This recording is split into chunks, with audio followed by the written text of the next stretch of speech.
এই কারণে আমি এই কাজটা করছি। হয়তো আপনারা ভাবতে পারেন, অনেক কিছু বলতে পারেন যে লোভে পাবে মৃত্যু, লোভ করে দিছে, কিন্তু জিনিসটা এরকম না। আমি ওনার কাছে জিজ্ঞাসা করেই এই কাজটা করতেছি। আর এই খাবার দাবারের ব্যবস্থা করছি 50 টাকায় পেট চুক্তি ভাত সবজি দিয়া, আবার মুরগি দিয়ে 80 টাকা, গরুর গোস্ত দিয়ে 100 টাকা। ভাত 10 বার করে লইয়া খাইলেও সমস্যা নাই, যতবার মনে চায় পেট চুক্তি ভাত। এই কাজ নিয়ে আমরা উদ্যোগ করছি এবং আপনারা সবাই আমন্ত্রিত, সবাই আসবেন ইনশাল্লাহ।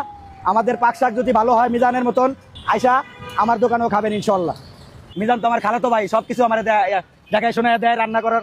গরুর গোস্ত পাকাইছি, সবজি পাকাইছি, মুরগি পাকাইতেছি। গরুর গোস্ত দিয়া পেট চুক্তি ভাত 10 বার লইলেও কোনো সমস্যা নাই, মাত্র 100 টাকা। 100 টাকায়। মুরগির গোস্ত 80 টাকা, পেট চুক্তি ভাত যতবার খাইতে পারেন সমস্যা নাই, মাত্র 80 টাকা। মিজান আমার খালাতো ভাই, মিজানের সাথে আমি অনুমতি নিয়ে এই দোকানটা নিছি। এই মিজান আমার অনুমতি দেওয়ার পরে আমি নিছি দোকানটা। দোকানটা আজকে 5-7 দিন হয়েছে চালাইতেছি। আল্লাহর রহমত যথেষ্ট কাস্টমার আছে, যথেষ্ট কাস্টমার হয়।